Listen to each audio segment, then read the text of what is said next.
Hello everyone, it is me, Matsimus. Thank you for joining me on today's video. I really appreciate it.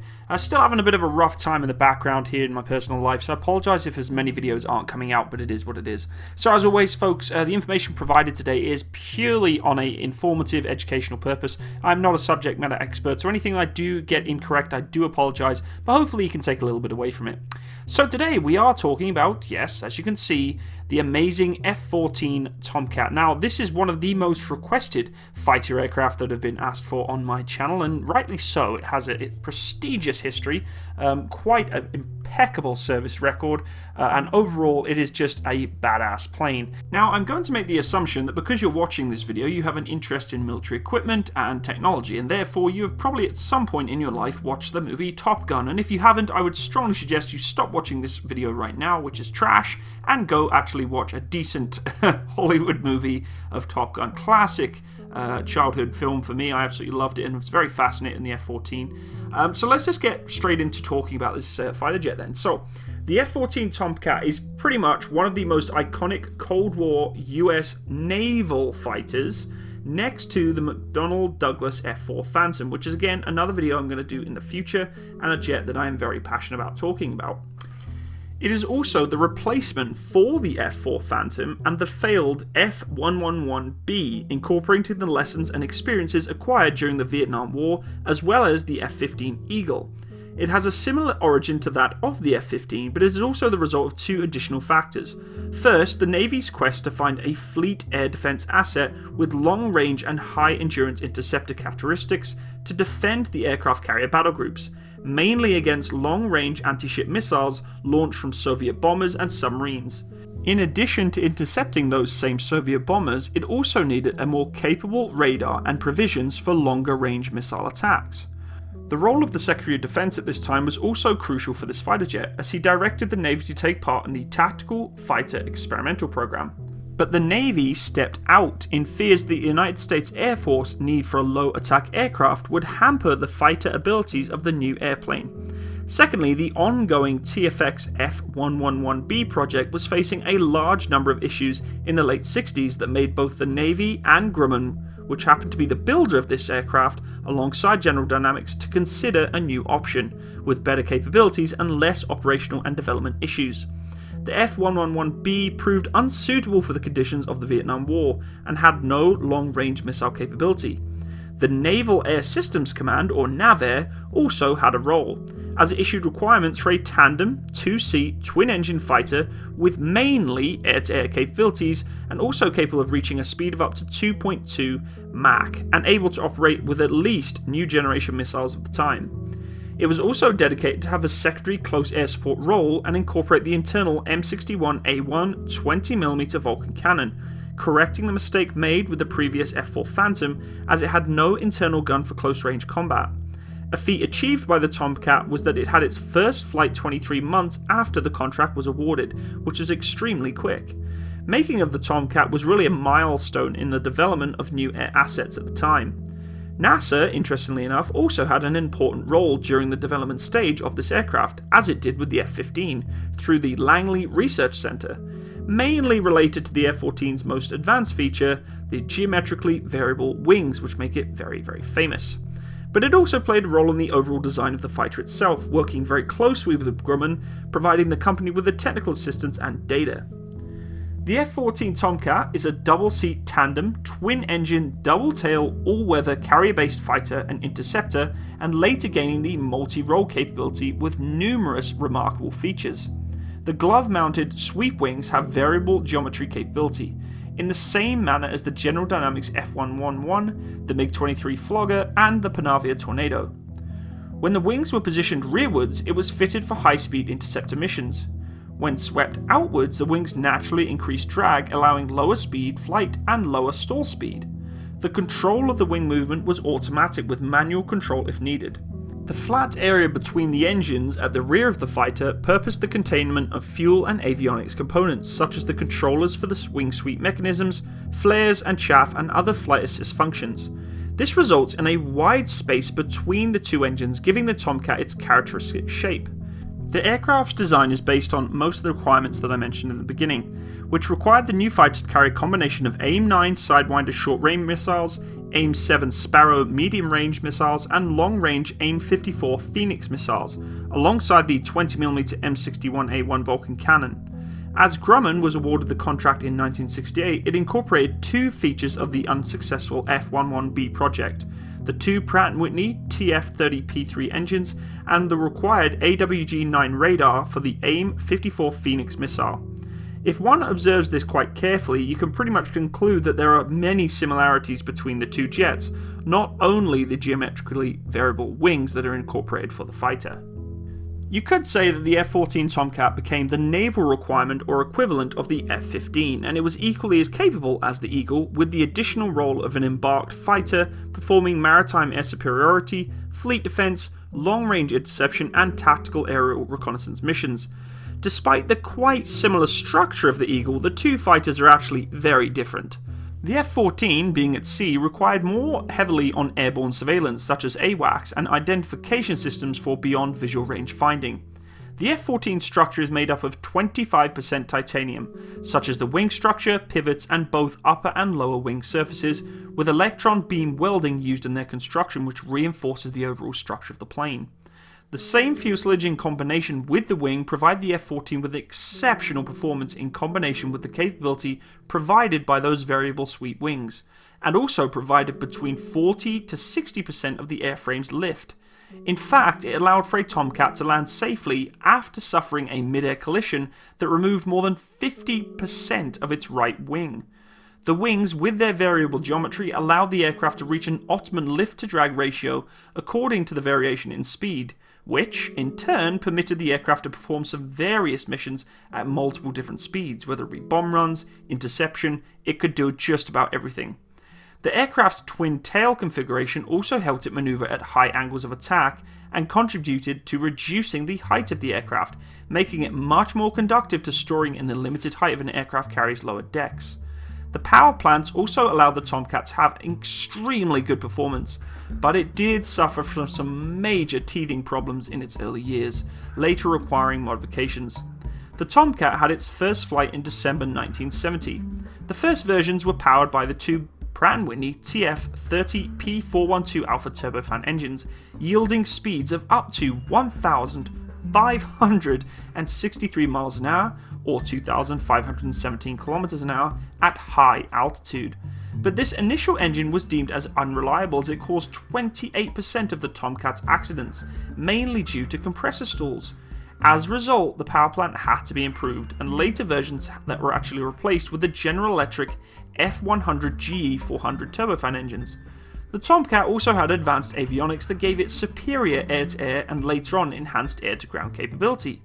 The F-14 was subject to numerous improvement programs in avionics and engines, as well as obviously weaponry. For instance, in 1994, the Low Altitude Navigation and Targeting Infrared System for night, otherwise known as LANTIN, was incorporated on the right wing glove pylon, which enhanced the Tomcat's close air support and air-to-ground attack capabilities. In addition to the targeting pod, other upgrades in avionics and combat displays allowed for the usage of precision-guided weaponry. There were enhanced defensive systems put in place, new displays and control devices, and even structural improvements to the overall chassis of the aircraft. Of course, the aircraft was most notably famous for interception of fighter aircraft, defending the fleet and other installations or aircraft, but for the most part it had the capability of having just about anything you could think of at the time placed onto the underbelly of the aircraft. A global positioning system and inertial navigation system was integrated into the LANTIN pod. Between the late 80s and early 90s, the Tomcat was also able to operate with free-fall iron bombs, which sadly limited its overall ground capabilities in terms of in-depth strikes and coordinated strikes that had to be very, very precise. Later on, they started updating bombs that would be able to be a lot more precise than having to just do a straight dummy drop of the bomb, I guess dumb bombs. So they proposed many different options for this, but unfortunately, these versions were only drafted.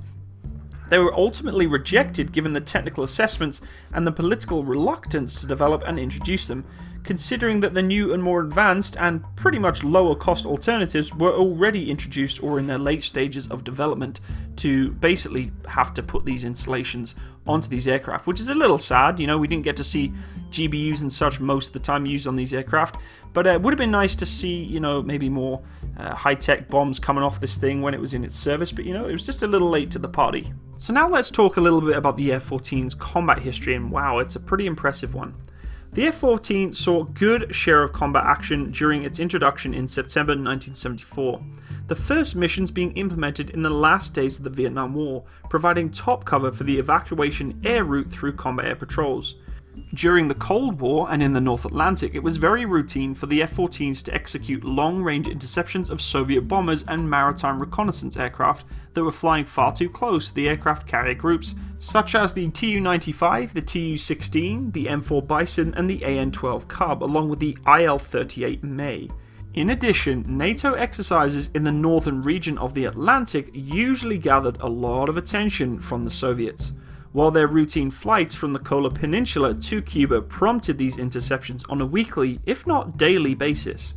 The F-14 also saw some action in the Lebanese Civil War, with combat air patrols of American nationals being evacuated in 1976, and again between 1982 and 1986, with further combat air patrols and tactical aerial reconnaissance systems being used for missions to spot artillery positions that were firing against international peacekeeping forces, and also to provide naval gunfire support with intelligence on targets.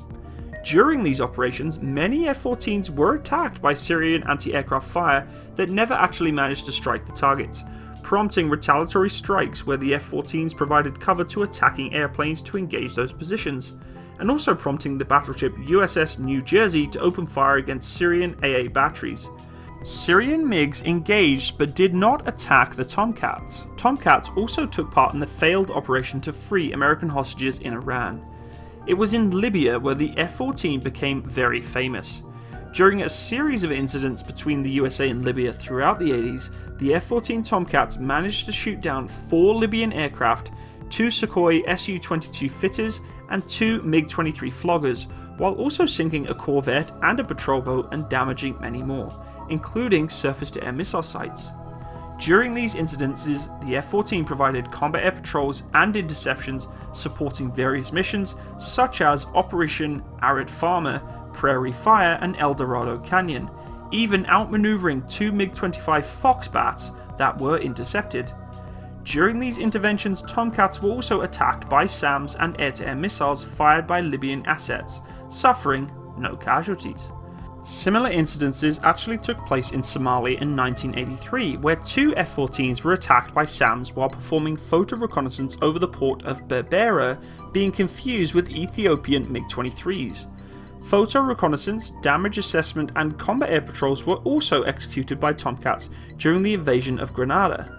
During the hijacking of the Italian cruise ship Achille Lauro, the F-14s also monitored activities around the vessel alongside other combat air patrols, managing also to force the airliner carrying terrorists that hijacked the ship to land in a NATO airbase in Italy. During the Tanker War, an episode of the Iran-Iraq War, the F-14 provided Navy vessels with the combat air patrols and escort missions alongside fighter cover during Operation Nimble Archer and Operation Praying Mantis, which, to be honest, is a fantastic code name for an operation. Surprisingly, the wings don't actually carry any weapon stations, but the wing pivot point beneath the wing glove and fuselage itself are the areas where the payload is carried. The integrated fire control systems that were installed into the aircraft to improve overall functionality of the weapon systems really came in different packages throughout its service history. The normal configurations of weapons was 4 AIM-54 Phoenixes, 2 AIM-7 Sparrows, 2 AIM-9 Sidewinders, but this configuration varied depending on the operational needs. In addition, bombs such as the Mark 80 freefall iron bombs, Mark 20 Rockeye 2 cluster bombs, configurations for JDAM precision bombs, and paveway laser guided bombs were also part of the payload, mainly in case of CAS strike attack missions. The AGM-88 Harm and the AGM-84 Harpoon were tested and deemed possible for use on Tomcats.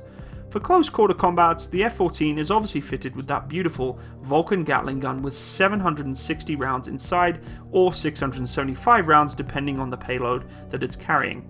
Located at the left area of the nose, there is the TARPS pods for reconnaissance and the lantern targeting pod, which is used alongside the 2 external fuel tanks that can be installed, along with the other payloads that the Tomcat could carry with its missions. The aircraft used a Hughes AN/AWG-9X radar with an integrated identification friend or foe, or IFF, which could track up to 24 targets thanks to the track while scan system, and also the range while search system, along with a pulse Doppler single target track and the JAT. 6 targets located within distances of up to 97 kilometers or 60 miles can be engaged through the TWS while devising and executing fire control solutions for these targets, while the pulse Doppler mode allows for firing of cruise missiles thanks to the same radar detecting, locking and tracking of small objects at very low altitude. For self-defense and situational awareness, the F-14 is fitted with electronic countermeasures, radar warning receivers which could actually calculate the direction and distance of enemy radars and even differentiate between various types of radars. Of course, she had her own flare and chaff dispensers and a precise internal navigation system with a fighter-to-fighter data link. These were complemented later by the installation of a GPS device and enhanced navigation to the rest of the fleet. As with any aircraft that has lived through the ages, there are many different variants of this aircraft, from the F-14A to the F-14B, the F-14D Super Tomcat, the F-14B interceptor versions of the F-14C, the F-14D Quick Strike, the F-14D Super Tomcat 21, and the list goes on. In terms of operators, obviously the United States of America, along with Iran, and Iran is the only foreign operator of the F-14 Tomcat, as it received 79 units in the late 70s thanks to its strategic alliance with the US in the region during the Cold War and up until the Iranian Revolution in 1979. In terms of some specifications and numbers for you folks, the loaded weight maximum for this aircraft is 61,000 pounds or 27,700 kilograms. In terms of its climb rate, over 45,000 feet a minute or 230 meters a second. Maximum speed at high altitude is Mach 2.34 or 1,544 miles an hour or 2,485 kilometers an hour. Its maximum effective range in its combat radius is 575 miles or 926 kilometers. In terms of its ferry mode, which basically means give it as much fuel as it can carry to get to another location, is 1,840 miles or 2,960 kilometers. Maximum service ceiling for this aircraft is 50,000 feet or 15,200 meters.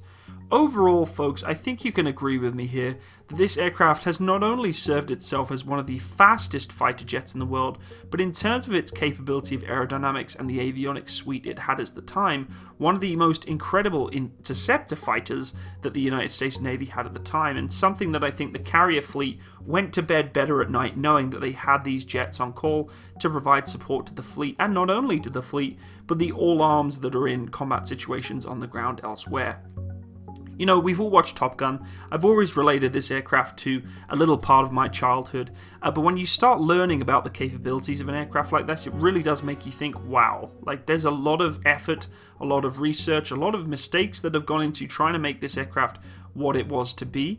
Unfortunately, she's not flying anymore, and it was a sad day when I heard that these aircraft have been completely taken out of service, because they've just done such an outstanding job for the US Navy and the US military, and provided such a great service not only to, you know, the men and women serving alongside them, but I'm sure those who, you know, actually had them support them in a conflict or an environment that they needed support from the US Navy. So a lot of respect for this aircraft and those who flew them. I would love to hear your opinion on this fighter jet, folks, and what you think of it. Do you relate it just to Top Gun and, you know, that was kind of your history or experience to it? Or have you served alongside it with it? I'd love to hear your input and what you thought about the jet and where you've been in active service with it, if you're a pilot of one, all this, you know, history that's dripping off this aircraft that I think a lot of people can share their opinions on. So I'd love to hear your feedback about this aircraft in the comment section below. If you did enjoy today's video, folks, please hit that like button. If you want to support my channel, you can either go check out my Patreon account, or just come say hello and hang out in Discord, which is my chat room that I have, also linked in the description box below. If you are new to my channel and you enjoy content, make sure you subscribe. There's plenty more military content coming out in the future, and I hope you all have an absolutely wonderful day. Take care, everyone. Bye-bye.